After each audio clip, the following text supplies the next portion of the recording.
Bienvenidos a Maestros del Futuro Responde, donde resolvemos esas dudas que tienes sobre qué es lo que sigue después de graduarme y qué es lo que sigue ahora que voy a entrar a trabajar. Vamos a ver qué nos preguntaron en nuestras redes sociales, ya saben, Instagram, TikTok, Twitter, LinkedIn, y demos respuesta. Entonces, la pregunta que nos llega, ok, a ver, dice, me rechazaron de una vacante, ¿qué hago? Uy, esto es muy común, demasiado. A mí me ha pasado muchísimas veces. Y entonces por ahí quiero empezar. Uno, va a pasar. Es muy común que te rechacen de una vacante. Lo que no es tan común es que recibas quizás ese correo en donde te digan, oye, ya no eres parte de este proceso, ¿no? Y más que a lo mejor venga de alguna persona o de la persona que llevaba el proceso. Entonces, número uno, hay que aceptar que esto va a suceder. Esto es parte de este proceso de aplicación. Entonces, el rechazo por ponerle ese nombre va a pasar. Entonces, hay que aceptar que va a suceder. Ahora, número dos, ¿qué hago? Bueno, primero es entenderme. Oye, hacer esta retrospectiva personal, ¿qué creo que pude haber mejorado? ¿No? Poder decir, bueno, quizás pude haberlo puesto en el CV esta forma, quizás pude haber escrito el correo de esta forma. Si llegaste como a un punto de entrevista, bueno, entonces también tratar de hacer esa reflexión interna de qué es lo que pudo haber pasado. Número tres, es que esto, un rechazo, no significa que la puerta esté cerrada. Por a lo mejor más raro que pueda sonar o contradictorio, no significa que la puerta esté cerrada. ¿Por qué? Porque cuando te dicen que no de una vacante, y esto creo que en particular cuando te manda el correo a alguien de recursos humanos o quien lleva la vacante, es una oportunidad perfecta para que tú puedas demostrar esa proactividad. ¿Y qué quiero decir? Es aprovecha, dile, oye, muchas gracias, agradece por la oportunidad de ser considerado y pregunta, ¿qué es lo que podría hacer? ¿Qué podría hacer para mejorar y poder aplicar a una siguiente oportunidad? Oye, te contestó alguien de algún correo automático que dice no respondas a este correo, también es una oportunidad de ser proactivo y buscar a alguien que esté en recursos humanos en esa organización en donde aplicaste y preguntarle, oye, soy tal persona, apliqué para esta vacante, ya me comunicaron que no fui aceptado, pero me gustaría tener retroalimentación para saber cómo mejorar. El rechazo no significa que la puerta está cerrada y sobre todo es una oportunidad que tienes para crecer. ¿Y cómo la aprovechamos? Uno, aceptando que esto es parte del proceso. Dos, haciendo una introspectiva, una introspección, mejor dicho, y que creo que puedo mejorar. Y tres, buscando esta retroalimentación con las personas que traían la vacante. Y eso te va a ayudar a ir mejorando y aplicando estos consejos en otras oportunidades laborales. Sí, la verdad es que es sumamente doloroso cuando eres rechazado a una vacante, sobre todo si esa vacante si tiene características que van muy acorde a lo que tú quieres hacer, a tu futuro profesional y todo esto. La realidad es que creo que el mejor consejo que te puedo dar para esto es saber que probablemente te va a pasar, ¿no? Todos hemos pasado por rechazos de ofertas que a lo mejor consideramos únicas, ¿ok? Pero la etapa en la que estás justamente en esta búsqueda laboral, eso va a suceder, eso va a suceder. Y creo que ir mentalizado, no mentalizado que vas a fracasar o que no te lo van a dar, sino mentalizado en saber que es una posibilidad, por mejor que hagas tu trabajo, por mejor que tengas una entrevista, por mejor que te prepares, que es una posibilidad, le baja un poco a tu carga. Y paralelamente a eso es importante entender que que hasta que no tengas trabajo, sigues aplicando a muchas vacantes, ¿ok? Aún y cuando todo parezca muy bien, sabes que le cae muy bien al de la entrevista y le cae muy bien al que es mi potencial jefe, sigues aplicando otras vacantes. ¿Por qué? Porque no hay nada seguro. No es hasta que tienes tu oferta laboral y la firmas, es que hasta ahí es real el trabajo que te van a ofrecer. Entonces, sí, estate como muy consciente que no te den una vacante es algo que te va a suceder. Paralelamente, sigue aplicando vacantes, no dejes de aplicar por mejor que te va a ir. Y si te han rechazado, es importante que tú le des, que te pidas retroalimentación de, ¿sabes qué? Me gustaría conocer por qué no quedé, entre otras cosas. Y por qué no, a lo mejor esa vacante que no te quedó sabes que a lo mejor causaste una gran impresión ante los reclutadores, ante tus jefes, y eventualmente a lo mejor muy pronto te van a contratar para otra cosa o te van a ofrecer otra cosa. Eso pues, lo he visto yo con muchos jóvenes a los que he apoyado. Entonces, agrega a las personas a LinkedIn, ¿sabes qué? Agregas al reclutador, agregas a la persona que te entrevistó, a todas las personas del filtro las agregas. ¿Por qué? Porque esa red social que estás formando, esa red de contactos es sumamente valiosa.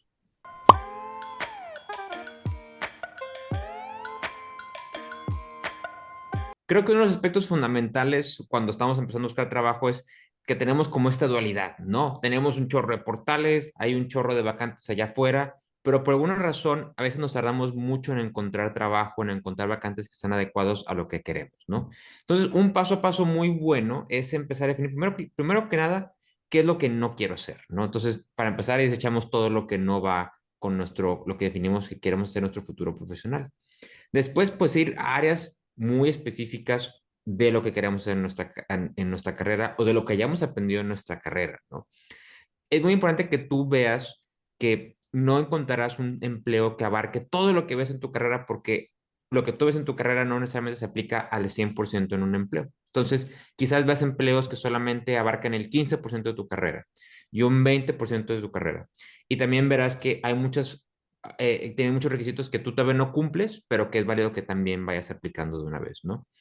Y el tercer paso, pues es ahora sí que haciendo los currículums adecuados para cada una de las vacantes, viendo qué es lo que piden, revisando que si hay manejo de softwares o habilidades que a lo mejor tú todavía no manejas, pues empezar a capacitarte en ellas y empezar a aplicar ellos. Entonces es definir qué es lo que no quieres, empezar a ver las vacantes que existen que van más adecuadas a lo que tú quieres, empezar a hacer los currículums y las aplicaciones adecuadas dependiendo de esos perfiles que tú estás aplicando y número cuatro, seguirte capacitando en lo que ves que están pidiendo allá afuera para que puedas entrar en esa vacante y conseguirla.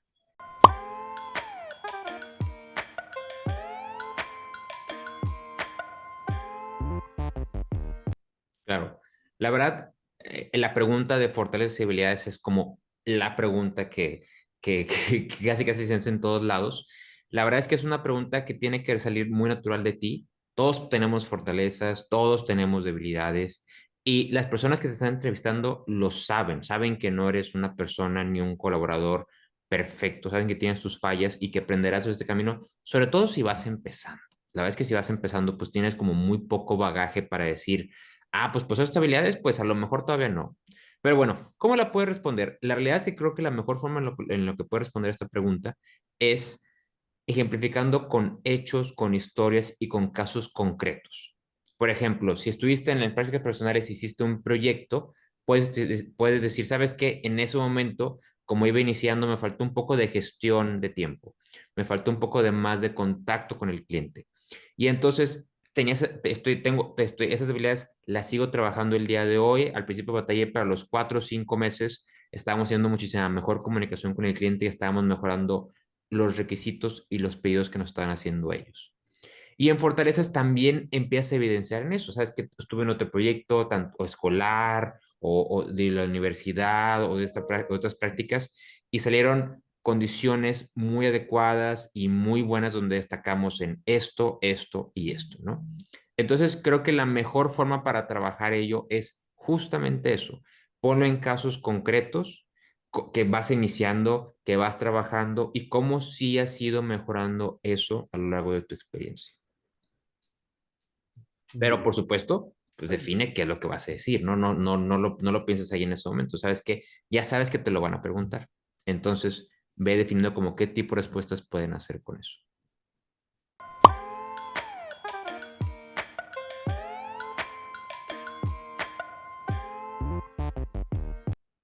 Ok. Antes de irte a tu entrevista laboral, es importante que investigues, por supuesto, a dónde vas a ir, ¿no? A lo mejor ves la vacante y sabes que ves el sueldo y ves la responsabilidad y ves el título y solamente aplicaste por eso. Pero es que te dan tu primera entrevista, bueno, vamos a investigar la empresa, qué es lo que hace, vamos a investigar su historia, sus productos, sus redes sociales, qué noticias han destacado últimamente. Entonces hay que sacarle carnita a eso, ¿no? Sobre todo si, dependientemente de lo que haga la empresa, o la organización, pues ver qué es lo que hace, porque ahí tú puedes empapar para la conversación que estás haciendo en la entrevista laboral. Número dos, un paso extra, esto es como esto lo hacen muy pocas personas y te doy este tip, es te metes a LinkedIn y buscas a personas que están en la organización. Y si puedes, buscas a las personas que están en roles dentro de la organización. Por ejemplo, si estás aplicando una cuestión de marketing en Cemex, entonces pones marketing Cemex y ves quiénes están ahí y tratas también de conectar con ellos, ¿no? Por lo menos los sigues en LinkedIn, ves lo que publican y entonces también empieza a generar este conocimiento extra de la empresa. Y también otro punto importante es, recuerda que la entrevista es de los dos lados, ¿eh? O sea, tú te preguntan algo, pero tú también tienes capacidad de preguntarte, oye, qué prácticas ustedes siguen aquí en la empresa? ¿Cómo es la cultura organizacional de la empresa? He leído noticias que, por ejemplo, la empresa está destacada en expansión como de las mejores empresas para trabajar. ¿Cómo es que eso se vive el día a día? Entonces, que tú preguntes también esto significa, pues mira, esta persona viene preparada, conoce y entonces, por supuesto, que suben tus puntos para poder pasar al siguiente filtro.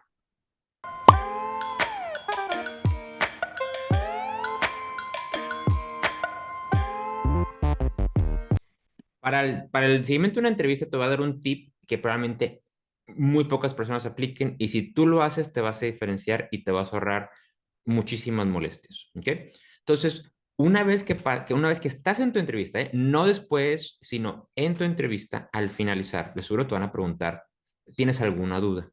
Entonces, ahí es el momento donde tú les puedes decir, ¿sabes qué? Me gustaría conocer los siguientes pasos y los tiempos dentro de este proceso de contratación, ¿ok?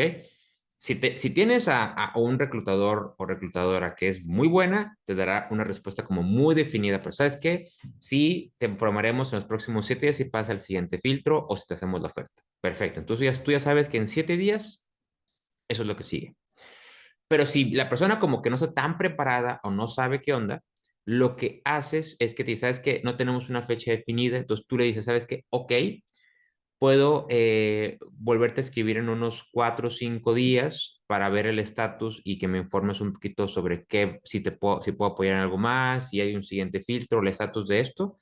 Y la persona como va a querer responder, te va a decir, va. Entonces tú desde que estás en la entrevista defines los tiempos en los cuales los vas a contactar. ¿Ok?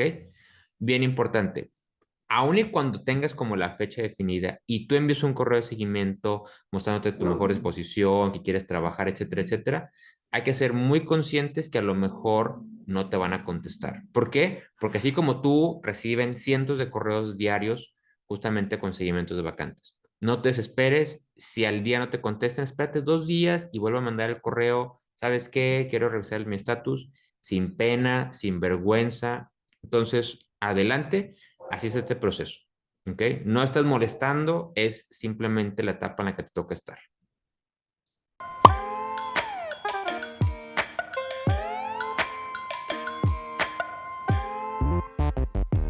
En realidad, todas las bolsas de trabajo son buenas, tienen diferentes enfoques. Por ejemplo, lo que LinkedIn tiene, que es un enfoque mucho más gerencial, que pudieran tenerlo OCC o Indeed, pero o sea, lo importante antes de empezar en esta búsqueda de trabajo es primero definir, ¿no? Hacia dónde quieres ir, qué es, cuáles son los roles que te gustaría. Por excelencia, sí te recomendaría empezar a buscar. Oye, bueno, a ver, veamos si quiero tener un rol como analista de datos, que veamos cómo se ven las vacantes en OCC, cómo se ven las vacantes en LinkedIn, cómo se ven en Indeed. Algo importante a saber aquí es que es común, es una práctica común que las empresas publican las vacantes en varias bolsas de trabajo. Por eso no es que haya una bolsa de trabajo que pudiera llegar a ser mejor. Sí, las interfaces son mucho más amigables las de unas que otras, los procesos de aplicaciones sí pueden ser mucho más sencillos, pero esta es esta es una práctica muy común y entonces eso hace que la búsqueda más bien sea por quizás el tipo de empresas. Y te puedo decir, OCC es más nacional. En LinkedIn puedes encontrar temas ya mucho más, empresas mucho más internacionales. Pero si quieres empezar dentro de México, te diría que fueras OCC o Indeed. Si también estás buscando algo más internacional, también puedes hacerlo en LinkedIn. No significa que no haya vacantes nacionales, pero típicamente esta primera entrada va a través de estas bolsas de trabajo, como OCC. Ahora, luego, hay algo importante a mencionar con las bolsas de trabajo, es que luego hay bolsas específicas, especializadas, depende de los roles. Por ejemplo, tenemos unos grandes amigos de trabajo en digital que ellos van con roles de gente de tecnología, de gente de diseño, de gente de marketing. Hay una bolsa específica.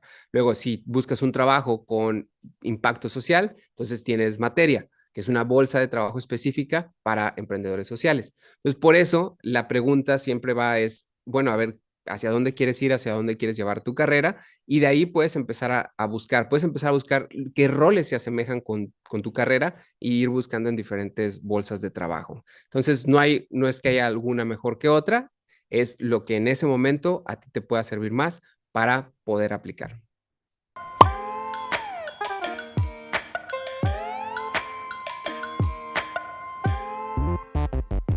El CV es un arte, ¿eh? Y la realidad es que gran parte de las veces en las que podrá ser rechazado un candidato o una candidata es porque tiene un CV no adecuado, ¿no? Ya sea porque esté incorrecto, ya sea porque esté gacho o ya sea porque tenga errores de ortografía, la verdad es que eso sucede, ¿no? Pero entonces viene la duda, oye, ¿qué pasa si apenas voy a conseguir mi primer trabajo y tengo cero experiencia laboral? Te voy a contar algo. Todos, cuando buscamos nuestro primer trabajo o cuando encontramos nuestro primer trabajo, todos empezamos de cero de alguna u otra forma, ya sea en el trabajo de tiempo completo o en tus prácticas. ¿Ok? Entonces, yéndonos al punto de que tú que no tienes nada, solamente tu carrera, pues eso es lo que tienes que empezar a destacar, ¿no? Por ejemplo, de seguro tienes proyectos en ciertas materias de tu carrera que contribuyen o que hablan bien de lo que hiciste para poder cumplir una vacante, ¿no? De seguro estuviste a lo mejor en alguna actividad extraescolar, a lo mejor estuviste en un voluntario y entonces ahí empiezas a establecer un poquito las habilidades blandas con las cuales te puedes desempeñar. Pero sobre todo también una realidad dura es que, o sea, pues acabas la carrera y no se acaba tu aprendizaje. Entonces, hay que tomar cursos en línea, hay que tomar otro tipo de capacitaciones, no necesariamente una maestría, no necesariamente un diplomado, pero sí hay muchos recursos disponibles en línea que seguro te dan hasta diplomas, te dan hasta cierta validez curricular, que hablan de que, ¿sabes qué? Tomé este curso que me valida en este software, que me valida en esta habilidad, que me valida en este conocimiento, que me valida en esta metodología. Y el punto es que tú vas a ver que en las vacantes eso es lo que piden y entonces el punto es que sabes que, ok, todavía no tengo la experiencia para comprobarlo, pero sí ya me estoy capacitando para poder hacerlo, ¿no? Entonces, justamente el match será muchísimo más adecuado para poder conseguir esa vacante. Entonces, para concluir, destaca lo que hiciste en tu carrera, no solamente con lo que sacaste de promedio, sino en los proyectos que hiciste que generan valor. Síguete capacitando, sobre todo en las habilidades, metodologías y softwares que estás viendo que piden las vacantes y ponlo en tu CV y entonces tendrás un CV más atractivo. No te preocupes, como te digo, todo el mundo empezamos en algún momento sin experiencia. Entonces, si estás ahí, todo el mundo hemos pasado por ahí. Esto también es común, creo que todas las preguntas podrían ser comunes, pero esto es una pregunta que nos han hecho a través de redes sociales, pero también nos han hecho en los talleres que damos. Oye, no tengo experiencia que puedo poner en mi currículum. Entonces aquí casi siempre respondemos con una pregunta. ¿Qué crees que es la experiencia? Muchas veces pensamos que la experiencia es solamente la parte de la experiencia laboral, ¿no? Trabajé en una empresa que tiene unas instalaciones físicas a la que voy y me presento y hago una cierta labor, que esa es la experiencia laboral. No obstante, la experiencia que tienes va más allá, ¿no? A lo mejor si no has tenido esa oportunidad laboral o profesional, por así decirlo, pero si has tenido otras experiencias que te han dado habilidades que se trasladan hacia el mundo laboral. Por ejemplo, ¿qué es lo que te diría? Bueno, uno, piensa en el servicio social. El servicio social muchas veces es olvidado o puesto a un lado por creer que eso no es una experiencia formal. Sin embargo, es una experiencia formativa. Entonces, de aquí sacaste habilidades que tú puedes trasladar. ¿Qué hiciste en este servicio social? No sé si a lo mejor diste clase o pudiste ir de ser instructor no sé, de alguna organización, ayudaste con algún fondeo, no, o sea, no lo sé, pero el servicio social es una fuente de experiencia laboral. Dos, vamos a pensar, oye, ¿tuviste alguna experiencia en algún equipo, en algún evento cultural o con algún digamos, equipo cultural, teatro, música. Bueno, esas son experiencias que tú puedes trasladar. Y el punto o la clave de estas experiencias es qué habilidades obtuve de ahí. Por ejemplo, todo equipo de deporte, una de las claves es el trabajo en equipo. Esto es súper trasladable a el ambiente laboral. Por ejemplo, voy a poner el caso del teatro, entonces es hablar en público, la comunicación efectiva, cómo recibir instrucciones adecuadamente, cómo organizar. Hay mucho que es trasladable. Entonces, no minimizaría esas otras actividades que has hecho para que tú lo puedas poner como experiencia laboral. E incluso dentro del salón de clases, dentro de alguna de las clases, algún trabajo final que se ha hecho, también brinda experiencia. Y eso lo hemos mencionado en otros de nuestras intervenciones. Todo lo que haces a lo largo de la universidad son experiencias que generan habilidades. Entonces, en dado caso que no tengamos esta experiencia palpable en alguna empresa, hay que pensar en estas experiencias y en estas habilidades que obtuvimos para poder mencionarlo como tal. Ya como ponerlo en el currículum vitae, bueno, eso ya es otra parte de la historia. Pero ahorita lo importante es pensar en esta trayectoria que hemos tenido y estas habilidades que hemos obtenido y de dónde vinieron y justificar por qué. Ya luego esto se trasladaría al CV, pero creo que eso podría ser para otra pregunta. Muchas gracias por estar en un segmento más de Maestros del Futuro Responde. Si tienes alguna pregunta que quieres que respondamos en este programa, mándalas a través de Instagram, TikTok, LinkedIn, Twitter y la responderemos lo más pronto posible dentro de este programa.